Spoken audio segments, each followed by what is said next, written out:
Halo teman-teman semua, saya Taptila Oktarinila yang pada video kali ini akan menjelaskan mengenai kesetimbangan dalam sel elektrokimia. Di dalam bab kesetimbangan dalam sel elektrokimia ini ada beberapa sub-bahasan. Namun, di sini saya hanya akan menjelaskan subbab pertama hingga subbab keempat, yakni Introduction, Definition, the chemical potential of charged species, dan cell diagram.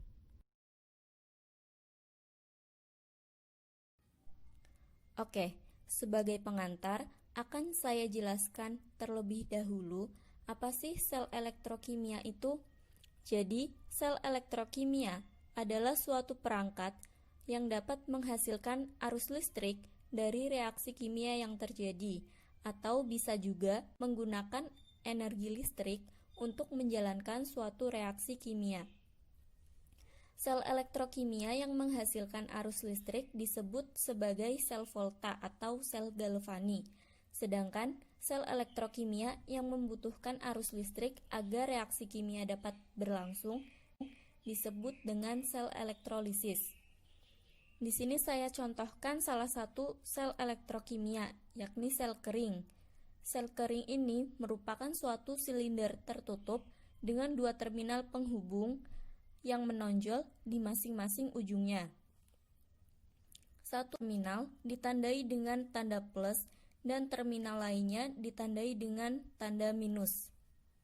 Apabila dua terminal terhubung ke motor kecil, pada gambar ini lampu ya, maka elektron akan mengalir dari terminal bertanda minus ke terminal bertanda plus atau positif. Kerja yang terjadi dihasilkan di lingkungan, sedangkan reaksi kimia terjadi di dalam sel.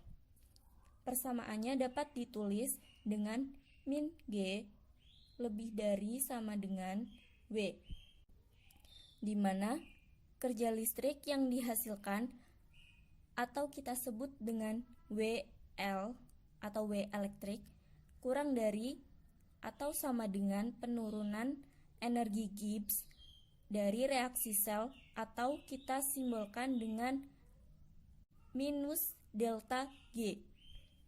Persamaannya bisa menjadi seperti ini.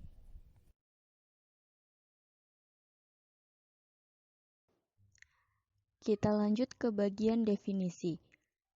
Di sini saya akan jelaskan definisi dari potensial listrik. Potensial listrik itu sendiri adalah usaha yang diperlukan untuk memindahkan muatan positif sebesar satu satuan dari tempat tak terhingga ke satu titik tertentu. Ibaratnya tuh kayak gini. Suatu elektron itu tentu tidak mungkin dapat bergerak dengan sendirinya dari plat A ke plat B.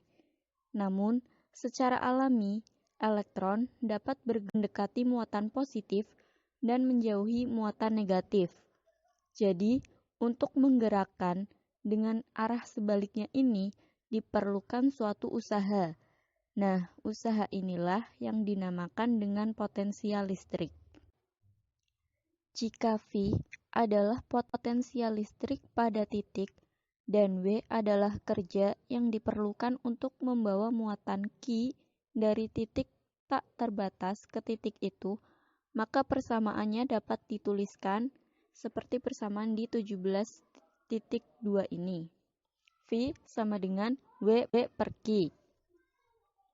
Demikian pula jika V1 dan V2 adalah potensi listrik dari dua titik di ruang, dan W1 dan W2 adalah jumlah kerja yang sesuai yang diperlukan untuk membawa muatan Q ke titik-titik ini, maka persamaannya menjadi W1 ditambah W12 sama dengan W2, di mana W12 ini adalah kerja untuk membawa Q dari titik 1 ke titik 2. Hubungan ini ada karena medan listrik itu sifatnya konservatif. Jadi, jumlah kerja yang sama harus dikeluarkan untuk membawa Q ke titik 2. Entah itu membawanya langsung atau kita sebut dengan W2, ataukah pertama membawanya ke titik 1, baru kemudian ke titik 2. Ini kita sebut sebagai W1 plus W12. Oleh karena itu, W12 sama dengan W2 dikurangi W1. Dari persamaan sebelumnya ini, didapatkan persamaan yakni V2 dikurangi V1 sama dengan W12 per Q. Kemudian, untuk perbedaan potensial listrik antara dua titik didefinisikan sebagai kerja yang dikeluarkan dalam mengambil muatan positif dari titik 1 ke titik 2. Dengan menerapkan persamaan 17.4, untuk transfer jumlah muatan yang sangat kecil, diperoleh elemen kerja yang dikeluarkan pada sistem. Persamaannya menjadi W12 sama dengan min W elektrik sama dengan epsilon dQ, di mana epsilon ini dituliskan untuk perbedaan potensial antara V2 dikurangi V1 dan W elektrik merupakan kerja yang dihasilkan.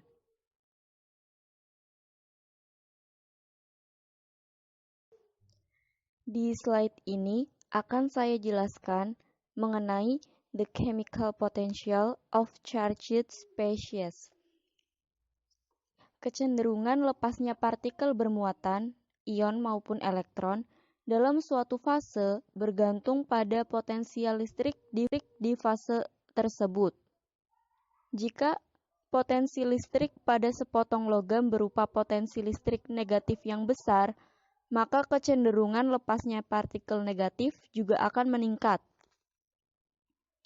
Untuk menemukan hubungan antara potensial listrik dan kecenderungan keluarnya atau potensi kimia, dipertimbangkan sistem dua bola yakni M dan M aksen pada logam yang sama.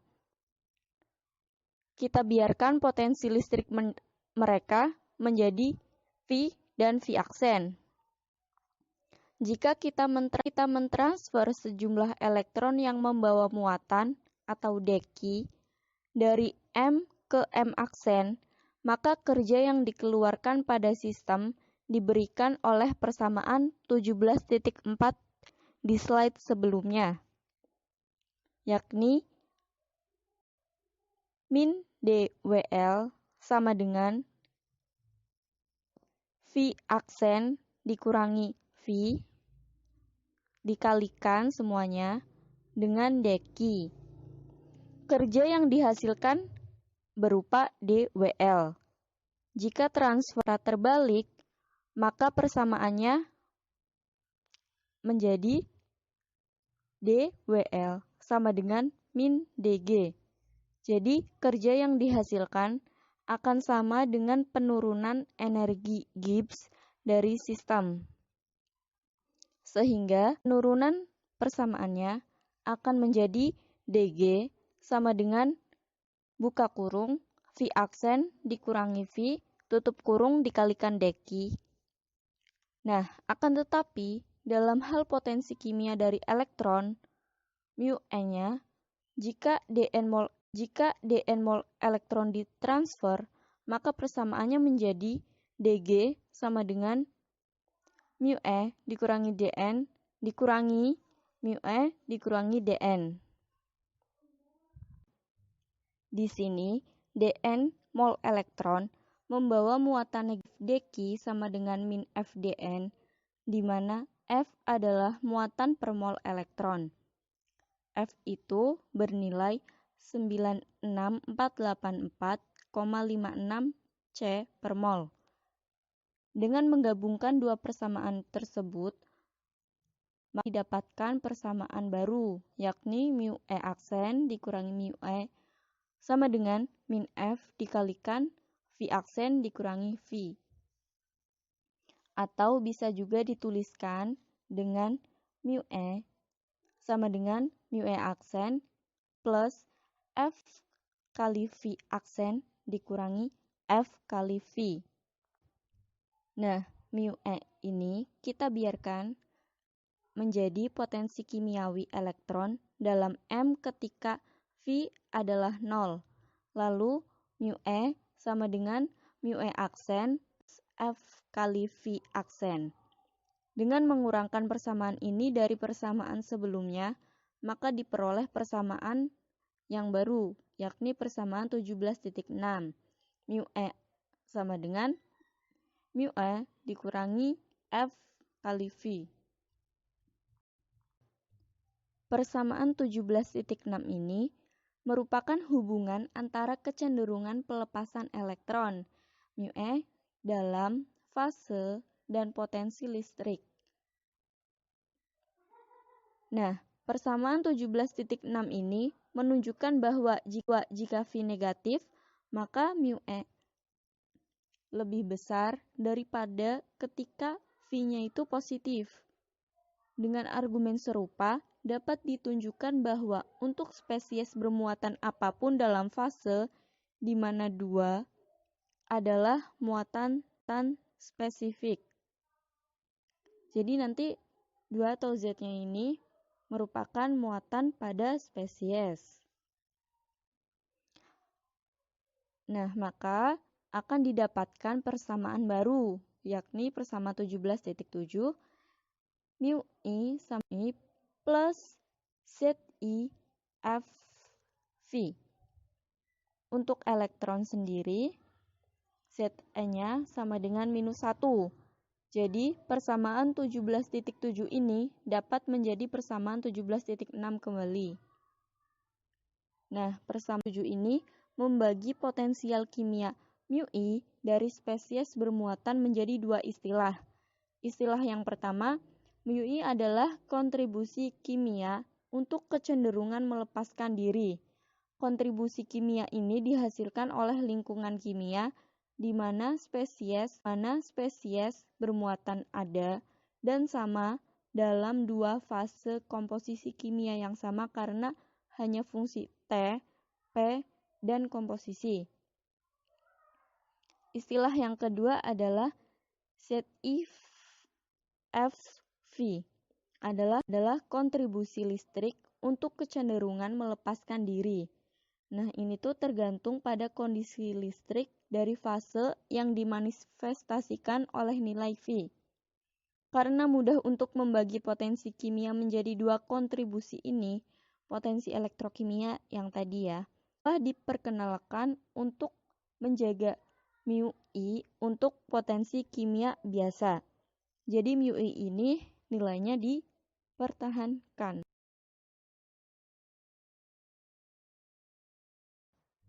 Berikutnya adalah conventions for the chemical potential of charged species atau aturan untuk potensial kimia spesies yang bermuatan. Yang pertama ada aturan untuk ion-ion dalam larutan berair. Untuk ion-ion dalam larutan berair, kita nyatakan bahwa V sama dengan 0 dalam larutannya, sehingga mu I sama dengan mu, dan kita dapat memakai mu I yang biasa untuk ion-ion ini. Penetapan ini dibenarkan oleh fakta bahwa V dalam larutan elektrolit akan keluar dari perhitungan. Kita tidak punya jalan untuk menentukan nilainya, dan dengan demikian akan lebih baik dinolkan dan memudahkan kita dalam mengerjakan aljabarnya.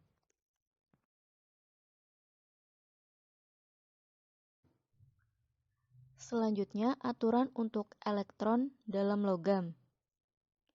Di dalam bagian logam dari sistem, kita tidak dapat mengabaikan potensial elektriknya. Hal ini dikarenakan kita sering membandingkan potensial listrik dari 2 kawat yang berbeda yang komposisinya sama di ujung selnya.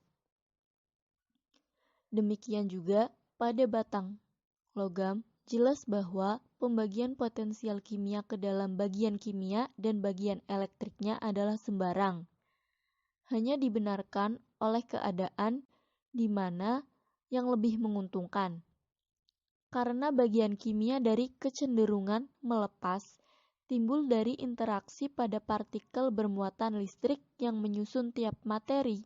Kita tidak ada cara untuk menentukan energinya dalam suatu materi tertentu. Mana yang merupakan bagian kimia, mana yang merupakan bagian listrik. Untuk membuat sembarang pembagian μe dapat dilakukan dengan percobaan. Kita dapat menetapkan bagian kimianya dari μe, nilai yang menguntungkan 0 dalam tiap logam, sehingga dalam tiap logam ini terdapat beberapa aturan. Aturan tersebut dituliskan dalam persamaan 17.8, yakni μe sama dengan 0. Kemudian untuk elektron dalam tiap logam, persamaan 17.8 ini menjadi persamaan ini. 17.9.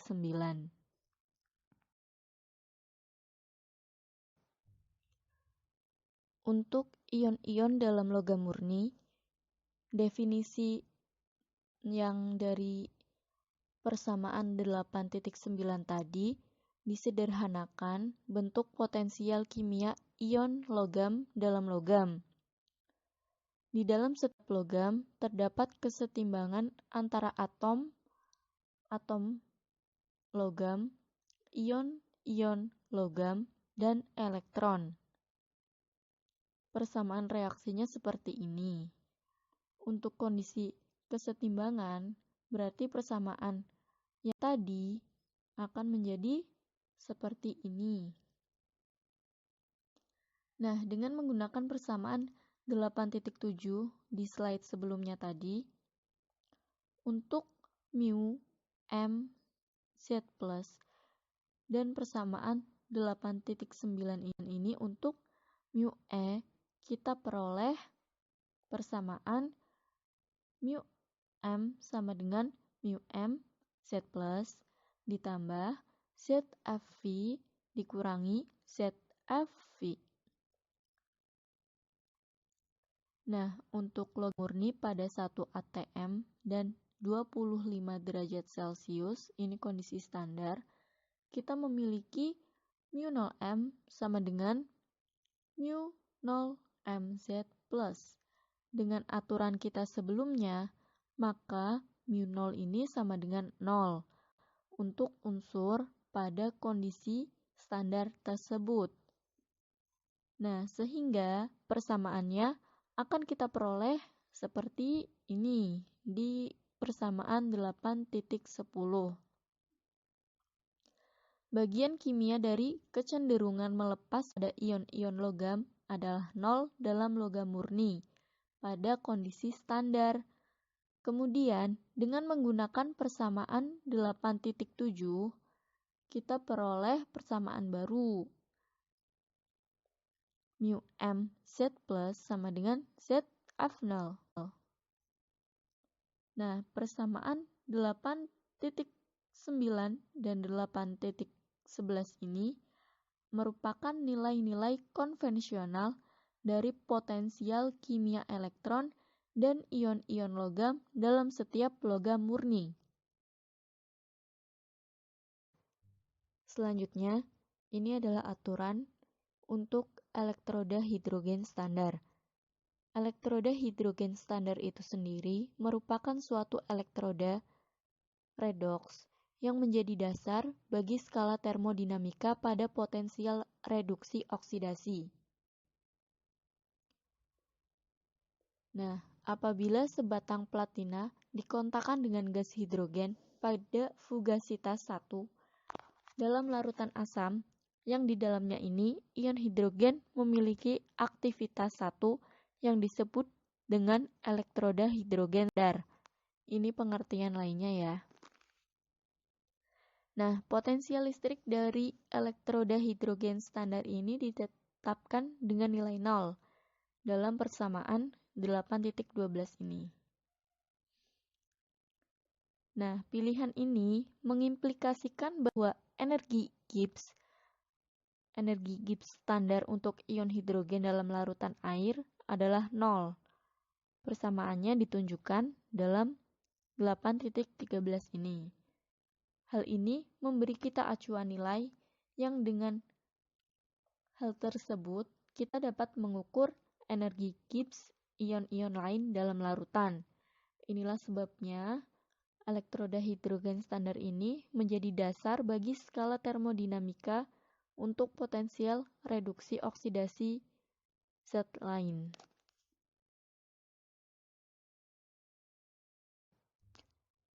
Pada tabel ini, kita tampilkan ringkasan dari aturan-aturan elektroda yang tadi.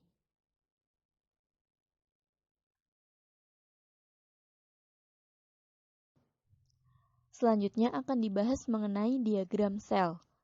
Untuk sel elektrokimia sendiri digambarkan oleh suatu diagram yang menunjukkan bentuk teroksidasi dan bentuk tereduksi dari suatu zat elektroaktif.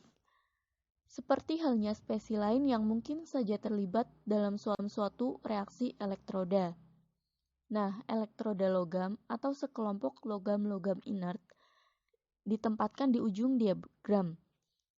Zat yang tak terlarut dan atau gasnya ditempatkan di sebelah berdekatan dengan logam, dan spesies yang larut ditempatkan di tengah diagram. Dalam diagram yang komplit, keadaan penggabungan dari semua zat dituliskan dan konsentrasi atau aktivitas dari bahan yang larut diberikan.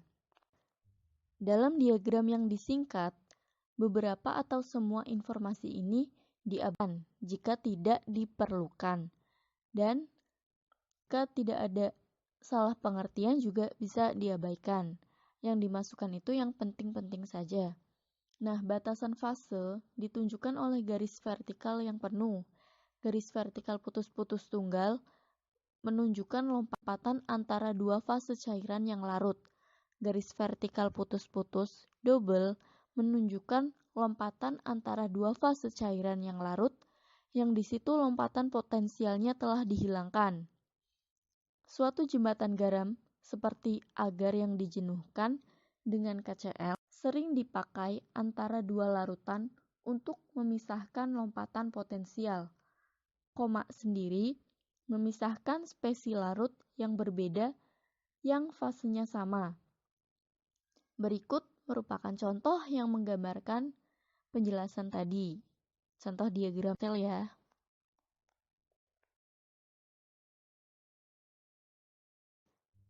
Oke, sampai sini dulu ya pembahasan di video kali ini.